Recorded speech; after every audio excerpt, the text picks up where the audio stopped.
Hello and welcome to the next session of reproduction in lower and higher plants. Reproduction in lower and higher animals, male system female system. आत्ता आपण पाहतोय स्पर्मॅटोजेनेसिस.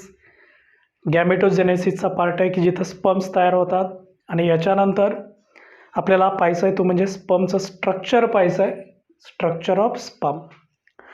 So process of formation of sperm is called as spermatogenesis. ह्या स्पर्मलाच म्हटलं आता male gametes also called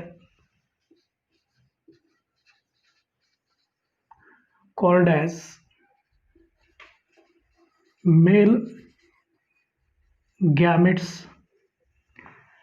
also called as male sex cell. Okay, male बॉडीमधली एकमेव अशी पेशी असते की जी हॅप्लॉइड असते. हॅप्लॉइड म्हणजेच एन सेट ऑफ क्रोमोझोम आहेत, म्हणजेच ह्युमन मेलमध्ये गुणसूत्रांची संख्या 23 असते. उरलेल्या सगळ्या पेशी असतात त्या diploid. Only one male sex cell, that means male gamete, that means sperms is a haploid. याला असंही म्हटलं तर spermatozoa. Spermatozoa, so also called as spermatozoa. Okay, आता हे हॅप्लॉइड आहे कारण हे मिओसिसनी तयार झालेले आहे. स्पर्मॅटोजेनेसिस कसं होतं 3 फेजमध्ये आत्ता आपण बघितलं की मल्टिप्लिकेशन फेज, ग्रोथ फेज आणि मॅच्युरेशन फेज असते. ह्या मॅच्युरेशन फेजमध्ये स्पर्मॅटोझोआपासून स्पर्म तयार होतात. ह्या स्पर्मचं आपल्याला काय बघायचं आहे, स्ट्रक्चर बघायचं आहे. वन्स अगेन आपण एकदा सिक्वेन्स बघूया, कोणत्या सिक्वेन्सनी स्पर्मॅटोजेनेसिस झालं होतं. स्पर्मॅटोजेनेसिस.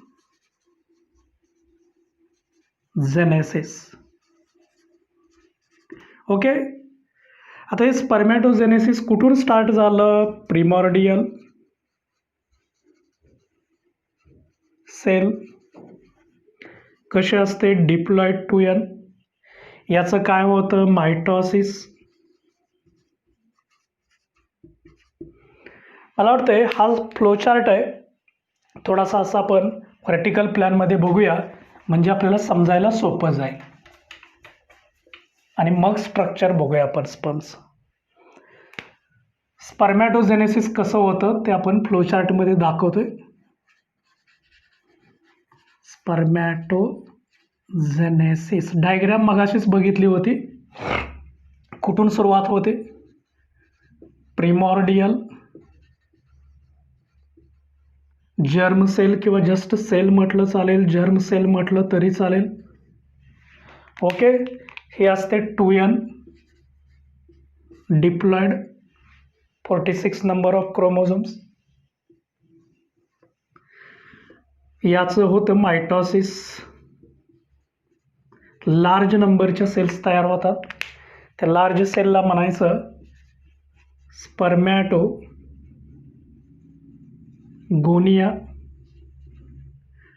या असतात 2n, म्हणजेच डिप्लॉइडच असतात कारण इथं मायटॉसिस झालेलं असतं. मायटॉसिसमध्ये फक्त नंबर वाढतो, गुणसूत्रांची संख्या 30 राहते. याच्यानंतर ह्या स्पर्मॅटोगोनिया आहेत, ह्या स्पर्मॅटोगोनियाची ग्रोथ होते. मेजॉरिटी असतात ते डिवाइड होत राहतात आणि ज्यांची डिव्हिजन थांबली त्याची वाढ होते. तयार होतं प्रायमरी स्पर्मॅटोसाइट्स.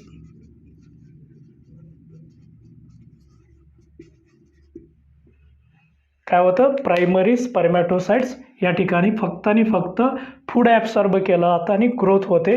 सो इथं कुठली डिव्हिजन होत नाही आणि त्यामुळं नंबर तोच राहिलेला आहे without division.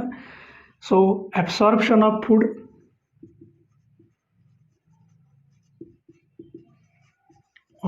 Food increasing size वाढते. साईज वाढल्यानंतर याला ग्रोथ फेज म्हटलं जातं. इथंपर्यंत जे असते ती मल्टिप्लिकेशन फेज असते. नंतर ग्रोथ फेजमध्ये प्रायमरी स्पर्मॅटोसाइट तयार होतं. याच्यानंतर पुन्हा प्रायमरी स्पर्मॅटोसाइटचं मिओसिस फर्स्ट होतं. मिओसिस फर्स्ट हा फ्लोचार्ट तुम्हाला लक्षात ठेवण्यासाठी देतोय आपण. प्रायमरीचं होतं सेकंडरी स्पर्मॅटोसाइट.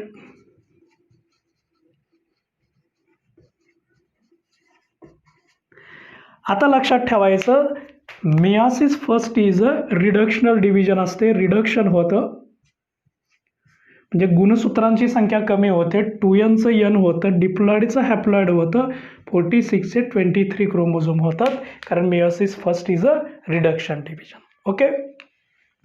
याच्यानंतर पुन्हा या सेकंडरी स्पर्मॅटोसाइटचं मिओसिस सेकंड होतं. मिओसिस सेकंड हे मात्र रिडक्शन नसतं, हे एक्सटेन्शन असतं. एक्सटेन्शन याचा अर्थ जो आहे नंबर तोच कॅरी फॉरवर्ड केला जातो. इथं मात्र रिडक्शन होतं. पूर्ण शब्द लिहूया आपण.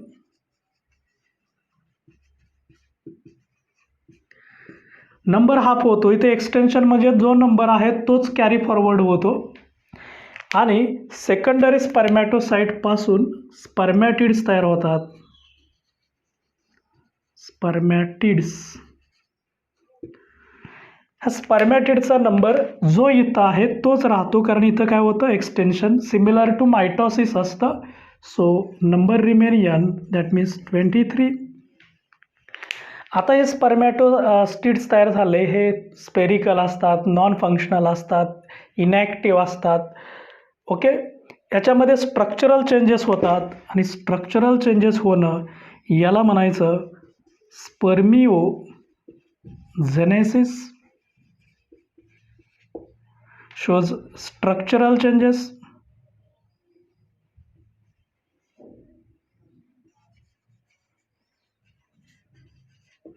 मेटामॉर्फोसिस होतं.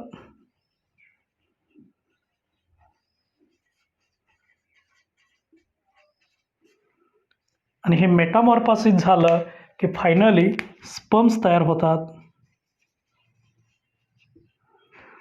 स्पर्मॅटोझोन्स तयार होतात. मेल गॅमिट्स तयार होते. मेल सेक्स सेल तयार होते. ह्या एकूण प्रोसेसला काय म्हटलं जातं स्पर्मॅटोजेनेसिस. ओके. त्याच्या फेजेस वगैरे सगळं आपण बघितलेलं होतं. हा जो फ्लोचार्ट लिहिलेला आहे बोर्डवरती तो व्यवस्थित नोटमध्ये लिहून घ्या.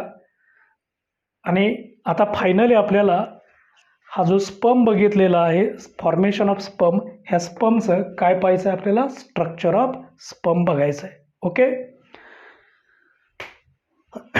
चला बघूया आपण स्ट्रक्चर ऑफ स्पर्म.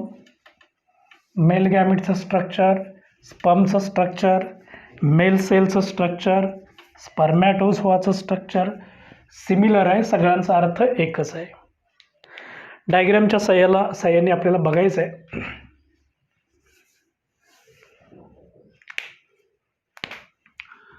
हा जो सुरुवातीचा पार्ट असतो हा हेडचा पार्ट असतो. ओव्हल शेप्ड हेड असतं. त्यानंतर शॉर्ट नेकचा पार्ट असतो. बॉडीचा पार्ट आहे. उरलेला टेलचा पार्ट असतो.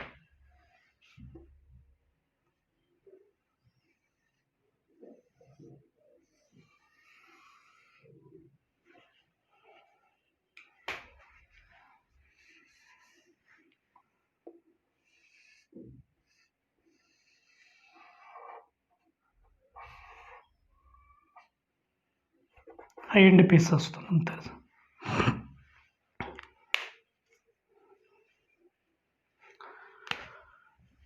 ह्या हेड रिजनला हा जो पार्ट आहे सुरुवातीचा इथून इथपर्यंतचा पार्ट असतो.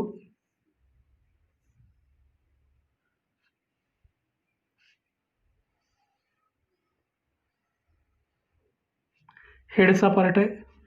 इथून एवढी शॉर्ट नेक असते. नेक नंतर हा बॉडीचा पार्ट आहे.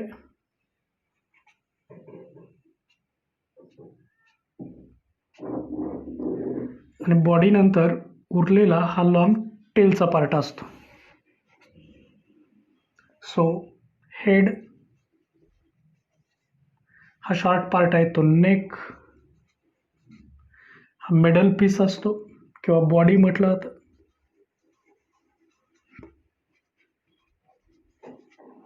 हा जो उरलेला पार्ट असतो तो टेलचा पार्ट असतो. ओके, आपण एक आउटलाईन दाखवलेले आहे. आता याचं जे हेड रिजन असतं, हे हेड रिजनला लार्ज स्पेरिकल न्यूक्लियस असतं.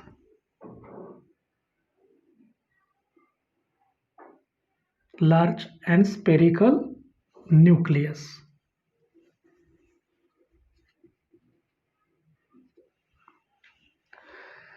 हे न्यूक्लियस असतं हे हॅप्लॉइड आहे, सिंगल आहे, लार्ज आहे, स्पेरिकल आहे,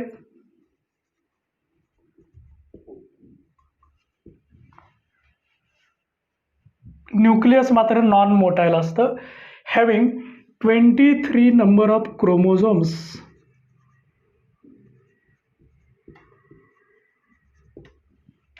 So haploid, single, large, spherical, 23 number of chromosomes present in head part is called as nucleus.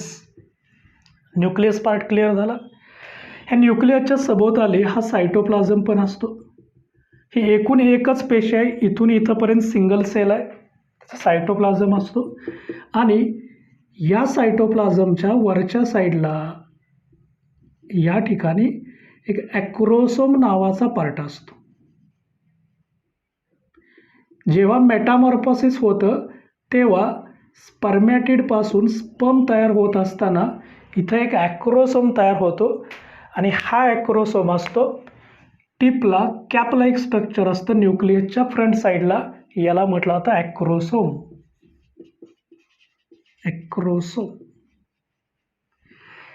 हा ॲक्रोसोम गॉल्गी कॉम्प्लेक्स पासून तयार झालेला असतो, गॉल्गी बॉडी पासून तयार झालेला असतो. हा MCQ पण आहे, फॉर्मड फ्रॉम गॉल्गी बॉडी. हे ॲक्रोसोमकडे काय असतं तर हायड्रोलायझिंग एन्झाईम असतात, वेगवेगळे हायड्रोलायझिंग एन्झाईम असतात.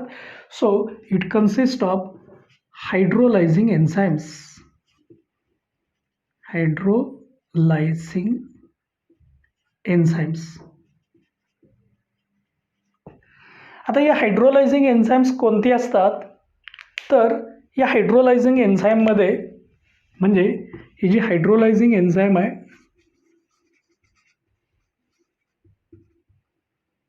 एन्झाईम्स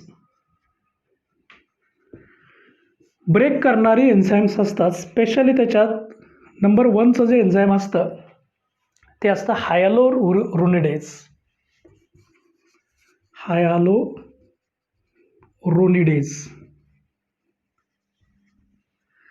हे काय करतं की हायलोरोनिक ॲसिड एगच्या सभोवताली फिमेल गॅमिट असतं ज्याला आपण एग म्हणतो. हे एगवरती वेगवेगळे आवरण असतात, एगचं स्ट्रक्चर आपण डिटेल पाहणार आहे.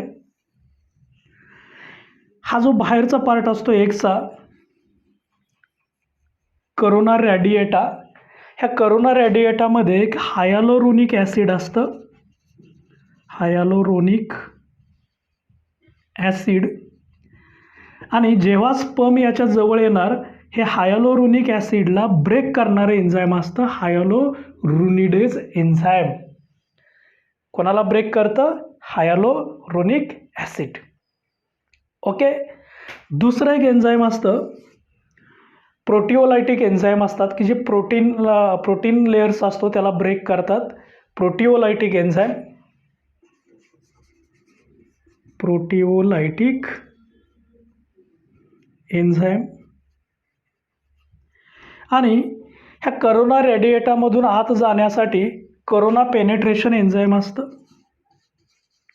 करोना पेनेट्रेटिंग एन्झाईम म्हणू आपण. बघा, हायलोरोनिडेज हायलोरोनिक ॲसिडला ब्रेक करतं, प्रोटिओलायटिक एन्झाईम प्रोटीन्सला ब्रेक करतं, करोना पेनेट्रेटिंग एन्झाईम करोनातून पास करतं, प्रोटिओलायटिक एन्झाईम पण असतं की झोना पेलुसिडाला ब्रेक करतं. झोना पेलुसिडा हे एकचं लेअर असतो, तो त्यालाही ब्रेक केलं जातं. तर ही सगळी एन्झाईम आहे याला म्हणायचं हायड्रोलायझिंग एन्झाईम. आणि ही हायड्रोलायझिंग एन्झाईम कोणामध्ये असतात? ॲक्रोसोम. आणि जेव्हा स्पर्म एकच्या जवळ येतो तेव्हा ते हायड्रोलायटिक एन्झाईम ॲक्टिव्ह होतात आणि स्पर्मला आत एंटर करायला मदत करतात, पेनेट्रेशनला मदत करतात. म्हणजे फर्टिलायझेशन व्हायचं असेल तर या एन्झाईमचा रोल खूप महत्त्वाचा आहे. आणि अशा पद्धतीचा एक न्यूक्लियसच्या सभोवताली जो पार्ट आहे याला म्हटलं जातं ॲक्रोसोम. आणि या सगळ्यांचा मिळून काय तयार झालेला आहे? पहिला पार्ट तयार होतो स्पर्मचा, हेड पार्ट तयार होतो. ओके, चला नेक्स्ट पार्ट बघूया आपण. ही माहिती लिहिलेली आहे, हे खूप महत्त्वाचे आहे. मल्टिपल चॉईससाठी, लॉंग आन्सरसाठी सुद्धा महत्त्वाचे आहे. 2 पार्ट कळाले. पहिला ॲक्रोसोम पार्ट बघितला आपण, त्याच्यानंतर न्यूक्लियस पार्ट बघितला. ह्या दोघांचा मिळून काय तयार झालेला आहे? हेड पार्ट तयार झालेला आहे. चला नेक्स्ट पार्ट पाहायचा आहे. नंबर 2 पार्ट आहे तो म्हणजे नेक. हा फर्स्ट पार्ट आपण बघितला हेड, त्याच्यानंतर नेक, त्याच्यानंतर मिडल पीस, त्याच्यानंतर टेल, असे पार्ट्स आपल्याला बघायचे. हा नेक जो पार्ट आहे तो शॉर्ट पार्ट आहे. याच्यामध्ये शॉर्ट आणि ट्युब्युलर आहे. याच्यात सेंट्रिओल्स इथं रिअरेंज झालेले असतात. इथे एक सेंट्रिओल असतं आणि इथं एक सेंट्रिओल असतं. So these are the centrioles. हे जे पहिलं सेंट्रिओल आहे याला म्हणायचं प्रॉक्सिमल सेंट्रिओल. काय म्हणायचं? प्रॉक्सिमल सेंट्रिओल किंवा प्रायमरी सेंट्रिओल. प्रॉक्सिमल किंवा प्रायमरी सेंट्रिओल. आणि हे जे खालच्या बाजूला आहे याला म्हणायचं सेकंडरी सेंट्रिओल किंवा डिस्टल सेंट्रिओल. सेकंडरी किंवा डिस्टल. आता इथं जर आपण प्रॉक्सिमल लिहिलं आहे तर इथं लिहूया डिस्टल सेंट्रिओल.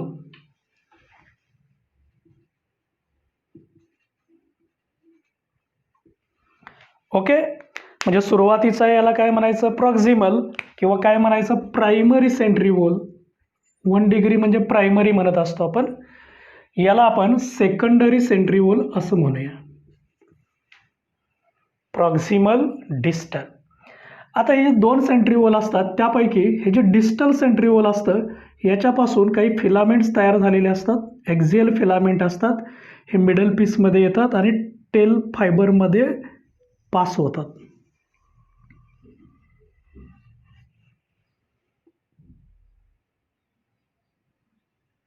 हे अशा प्रकारचे ॲक्झियल फिलामेंट आहेत की जे टेलपर्यंत येतात.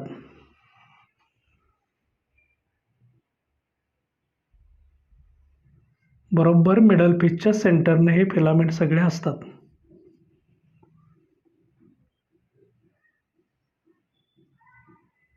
ओके, याला म्हणायचं ॲक्झियल फिलामेंट्स. कोणापासून तयार झाले? तर डिस्टल सेंट्रिओल. MCQ विचारला जातो. Axial filaments are formed from distal centriole. हे जे ब्ल्यू कलरनी दाखवलेत याला म्हणायचं ॲक्झियल फिलामेंट्स.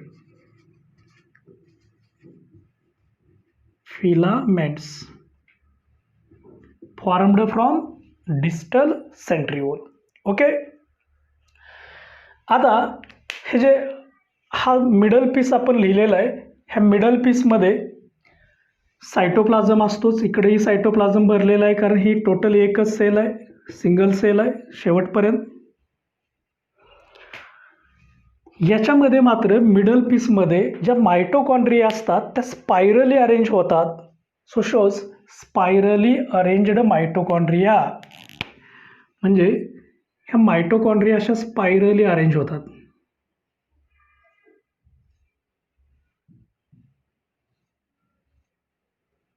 ह्या सगळ्या मायटोकॉन्ड्रिया आहेत.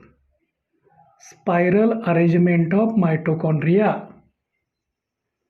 Rich in mitochondria. Middle piece is rich in mitochondria because movement करण्यासाठी याला एनर्जीची गरज असते आणि energy generator powerhouse of cell म्हणतो आपण, तो मायटोकॉन्ड्रिया असतो. So spiral mitochondria. Spiral mitochondria as a source of energy. कारण हा मोटाईल आहे, मोटाईल आहे म्हणजे मूवमेंट होते. याला मूवमेंट करण्यासाठी एनर्जीची गरज असते आणि जास्तीत जास्त एनर्जी मिळवण्यासाठी याला मायटोकॉन्ड्रियाची गरज असते, ज्याला आपण पॉवर हाऊस ऑफ सेल म्हणत असतो. ओके. हा झाला मिडल पीस. हा मीडियम साईजचा आहे. मिडल हे थोडासा नेकपेक्षा थिक असतो. याच्यात लार्ज नंबरचे स्पायरल मायटोकॉन्ड्रिया आहेत आणि मायटोकॉन्ड्रिया हे एनर्जी सोर्स म्हणून त्याला वापरले जातात. सगळ्यात पोस्टेरियर पार्ट असे लॉंग पार्ट असतो, याला म्हणायचं टेल. ह्या टेलमध्ये जे फिलामेंट्स आहेत कुठून तयार झालेले आहेत? डिस्टल सेंट्रिओलपासून. इथं दिसतंय तुम्हाला डिस्टलपासून फिलामेंट आहेत. काय म्हणायचं आहे? ॲक्झियल फिलामेंट. आणि हा जो टेलचा पार्ट असतो, हा जो याच्यात दोन पार्ट असतात. हा इथून पुढचा एक पार्ट असतो ज्याला आपण फक्त एंड पीस म्हणतो. हा जो पार्ट आहे याला प्रिन्सिपल टेल म्हटलं जातं. प्रिन्सिपल पीस ऑफ टेल म्हटलं जातं. प्रिन्सिपल टेल पीस म्हणूया आणि याला एंड पीस म्हटलं जातं.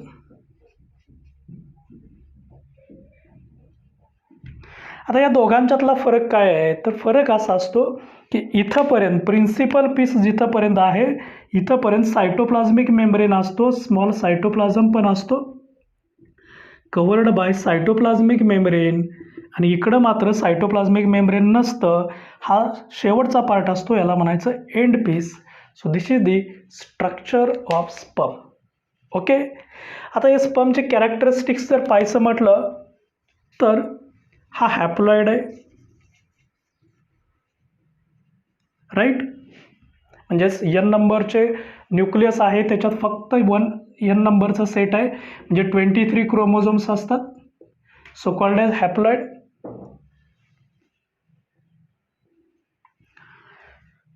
ह्याच्यामध्ये स्वतःहून हा मूव्हमेंट करतो, म्हणजे मोटाईल आहे.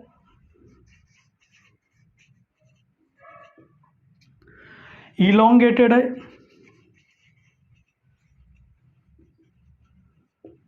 मायक्रोस्कोपिक आहे.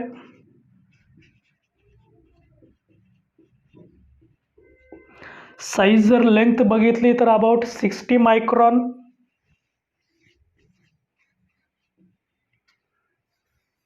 लेंथ असते. ह्याच्या बॉडीचे जर पार्ट बघितले तर आपण सगळे पार्ट इथं लिहिले आहे. हेड, नेक, मिडल पीस आणि टेल असे पार्ट आहेत. So body is divided into head, neck, middle piece, tail. So haploid non motile आहे, इलॉंगेटेड आहे, मायक्रोस्कोपिक आहे, 60 मायक्रॉन लेंथ आहे इन लेंथ. स्पर्मॅटोजेनेसिसमध्ये तयार होतो, प्रोड्युस्ड इन स्पर्मॅटोजेनेसिस.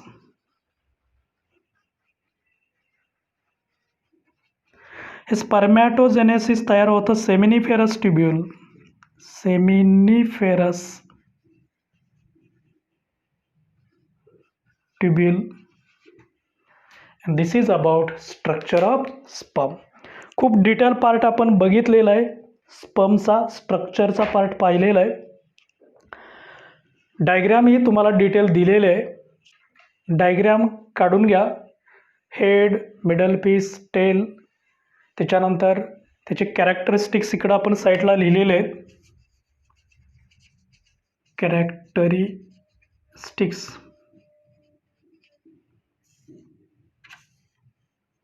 हे कॅरेक्टरिस्टिक्स इकडे लिहिलेले आहेत. ॲक्रोसोममध्ये हायड्रोलायटिक एन्झाईम असतात. कोणते हायड्रोलायटिक एन्झाईम असतात हा पार्ट तुम्हाला डिटेल सांगितलेला आहे. हे स्पेरिकल ओव्हल शेप्ड काय असतं? न्यूक्लियस असतं, हॅप्लॉइड असतं. प्रॉक्झिमल सेंट्रिओल आहे, 2 सेंट्रिओल असतात, सुरुवातीचा आणि शेवटचा. सुरुवातीचा आहे त्याला प्रॉक्झिमल किंवा काय म्हणायचं प्रायमरी, शेवटचा आहे त्याला काय म्हणायचं डिस्टल सेंट्रिओल किंवा काय म्हणायचं सेकंडरी.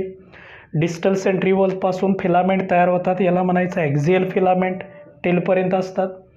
मिडल पीस असतो, त्या मिडल पीसमध्ये स्पायरली काय असतात mitochondria is a source of energy, rich in energy, कुठं असतात मिडल पीसमध्ये. त्याच्यानंतर टेल हा लॉंगेस्ट पार्ट असतो, याच्यामध्ये ॲक्झियल फिलामेंट असतात. ॲक्झियल फिलामेंट आणि सायटोप्लाझमवरती जे आवरण असतं ते प्लाझ्मा मेम्ब्रेन, सायटोप्लाझमिक मेम्ब्रेन म्हणतो आपण. आणि ते मेम्ब्रेन जिथं नसतं, जिथंपर्यंत आहे याला म्हणायचं प्रिन्सिपल पीस, हा मेन पीस असतो टेलचा. आणि जिथं सायटोप्लाझमिक मेम्ब्रेन नाही आहे, प्लाझ्मा मेम्ब्रेन नाही आहे, याला म्हटलं जातं एंड पीस.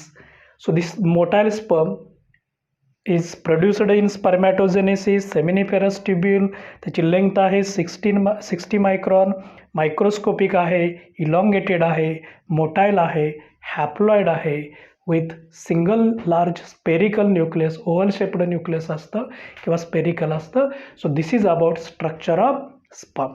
इथं male gamete, structure of sperm किंवा मेल सेक्स सेल याचं स्ट्रक्चर आपण डिटेल पाहिलेलं आहे. ओके, याच्यानंतर आपल्याला गॅमेटोजेनेसिसमधला oogenesis आणि स्ट्रक्चर ऑफ ओव्हम हा पार्ट आपल्याला पाहायचा आहे. नेक्स्ट लेक्चरमध्ये आपण तो पाहणार आहे. ओके, डायग्राम काढून घ्या, कॅरेक्टरिस्टिक्स लिहून घ्या.